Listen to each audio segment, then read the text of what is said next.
Hello Instagram television, my name is Victor, I'm a flight attendant and every week I share with you some travel tips. This week I'm going to talk about something that affects a lot of people if you fly long haul. It's called the jet lag. Welcome aboard.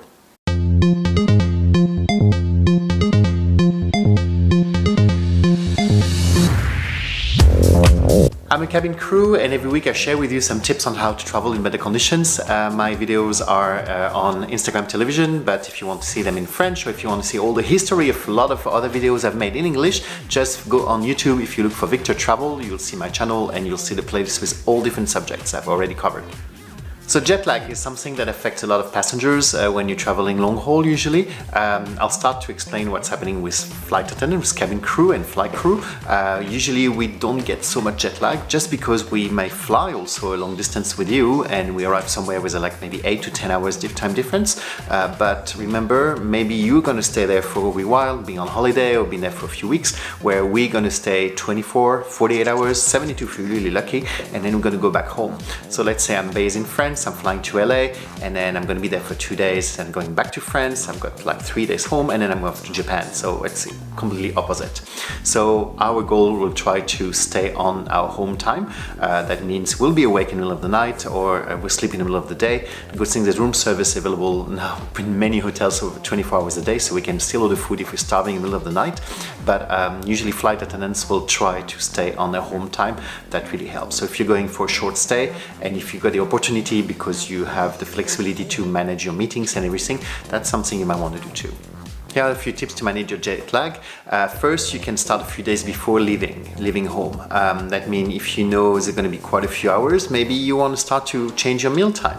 So instead of eating like at 7 p.m. in the evening, you might want to eat at 6 or maybe at 8, depending on which direction you're going. And start to shift your meals maybe half an hour to an hour earlier or later every day for like 3 or 4 days before departure. You will help your body to understand and get adjusted to the new time when you're going to eat.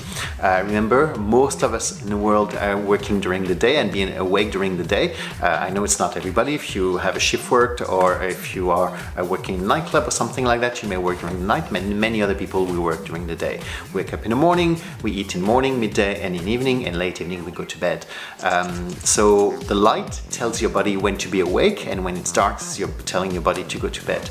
We create a hormone that's called melatonin. You may have heard about it. And then usually the melatonin will tell your brain, now it's time to wind down, and usually slowly you will start to be a little bit more tired and then go to bed. You can purchase melatonin in many countries. It's available in chemists and pharmacies with or without prescription. So I suggest you might want to get some if it's possible. Usually take 3 to 5 milligrams half an hour before going to bed, and it will help your body to wind down and then start to be ready for bed.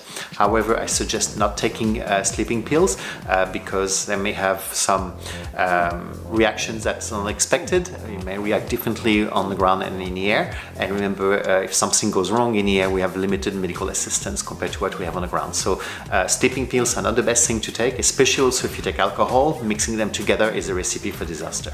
Food again. So when it's time to eat in a plane, they'll come with a pretty small tray, and then you have a lot of small bowls and plates, and then you hold one and then you never can put it back because it's like playing Tetris. The food in the plane is fun, but is not healthy. Altitude will have an effect on your taste buds, and meal or wine that tastes very good on the ground may taste quite average in the air. So to avoid this kind of feeling, the catering company will put more salt and fat in the meal, and then once you're in the air, it still have some flavor. But because of that, it's not the most healthiest food. I'm not saying don't eat in the plane, but maybe you can reduce what you're eating in the plane. Let's say you're doing a long haul flight and you're going to get 2 meals, one before after takeoff and then one pretty much 2 hours prior to landing. Maybe you can skip the stuff that you'll have on the first meal. Try to get a decent healthy meal if you can find one in the airport before leaving. Eating at home might be a little bit tight because you need to be at the airport quite early nowadays, but finding something healthy at the airport, also affordable. And then once you're in the air and they come with a tray, take the tray but don't eat everything. You may want to skip the hot meal and then just keep a salad and then keep the cheese and crackers for later, and then just return the tray once you're done. During the night, if you're a little bit hungry, you have this cheese and crackers or muffin or something, and then you can always ask the crew if there's something else, but try to avoid eating too many meals. We've got often passengers asking for a second casserole. Then later in the flight, prior to landing, there might be another meal, could be a breakfast if it's night flight. Then you may want to have that because you haven't been eating for a while. But reduce what you can eat on the plane just because it's not super healthy. Drinking is the next point. You might want to drink a lot on board, but drink water. Alcohol also is impacted by altitude, and drinking, you may be able to like cope with like 4 glasses of wine on the ground without being too tipsy, but in the air, maybe a glass and a half and you'll be completely passed out. So you want to avoid that because it's not healthy. Also, you get dehydrated. Tea and coffee are not also the best thing to drink. The best one is simply water. So what I do as a flight attendant, I carry my empty bottle of water. I've got the SodaStream one. It's always empty when I go through security, fill it in the plane, and I refill my bottle every 2 hours. That's good because that means on a 10-hour flight, I'll drink 5 liters of water. I'll go to the toilet quite often, but also make me walk in the cabin, so it's good I'm not stuck in my seat when I'm a passenger.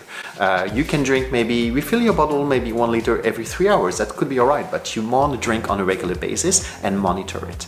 Same thing, you want to be moisturized. So you know those mini samples of moisturizing cream you might get sometime. It's a good time to use them on the plane. Go in the toilet and then moisturize yourself, your face, your arms, and then also if you need to be fresh a little bit, because sometimes being in economy it's a little bit, it could be hot. Someone around you may smell. You don't feel super fresh. Baby wipes, also a very good thing to have. So just remove your t-shirt. No, I'm not going to do it now. Remove your t-shirt, wipe yourself with those baby wipes. Cool thing, baby wipes are not part of your liquids and gels allowance, so you can have a big packet and it's so cheap. Once you're done with them, don't put them in the toilet bowl, just put them in a rubbish bin inside the toilet room, and then after you can go back to your seat, you'll feel much more refreshed. Now, should you take a night flight or a day flight? If you have the opportunity, it's not the case for every destination, but if you got the chance to choose the same destination, same route, but you can fly day or night, it all depends if you can sleep on the plane. If you someone who's able to sleep in the plane, I suggest to take a night flight. Then once you arrive at your destination, go to your hotel or home if you're going back home, and maybe have maybe like an hour and a half of a good nap, and then good shower, and then you're good to go to start your day. At the end of the day, you'll be tired, and then you'll start to get used back to the normal time zone because there's darkness, so your body will say, no, it's time to go to bed. On the other hand, if you are someone that can't sleep in the plane, well, you can take a day flight, you'll watch Chinese movies that you want, read some books, and then once you get in a destination, you'll be quite tired, and then your body will just say, okay, now let's just go to bed. And then you'll sleep during the night, and then time by time, you'll get better and better. Before going to bed, I always suggest not to watch screens too much. Don't avoid television, avoid watching movies on your tablet or iPhone or whatever, just because, again, you're sending some light to your brain, and then that will tell him, oh, it's day and I need to stay awake. So before you go to bed, take this melatonin, maybe listen to music or speak with friends or just read a book, not any book, but a proper book or a magazine or something like that. And then slowly your eyes will want to close and drag yourself to bed. But avoid screens because they bring light. And as I say, light is something for the day when you're awake, not when you want to go to sleep. And the last tip is try to exercise a little bit on arrival. So you're going to your hotel, you're going home, maybe just go for the gym, for a little bit of a run on a treadmill, go for a walk. I'm not saying, if there's a swimming pool, you can go and swim too. I'm not saying like try to prepare for the Olympics or like weight competition, but just something to get your body moving. You've been sitting on the plane on a seat for so many hours, you were quite limited in the exercise you were able to do on board. So just wake up those muscles, have a little bit of exercise, again, not too long, then have a shower, and then you start to put your body tired, ready to go into bed, or to start your day if there's a lot of daylight, because that will wake up your body. Those are my jet lag tips. I hope they help you. If you like the video, you can share it with someone else, with some friends. You can subscribe, follow me on Instagram or subscribe on Facebook, and I'll see you next week on Instagram Television. Bye.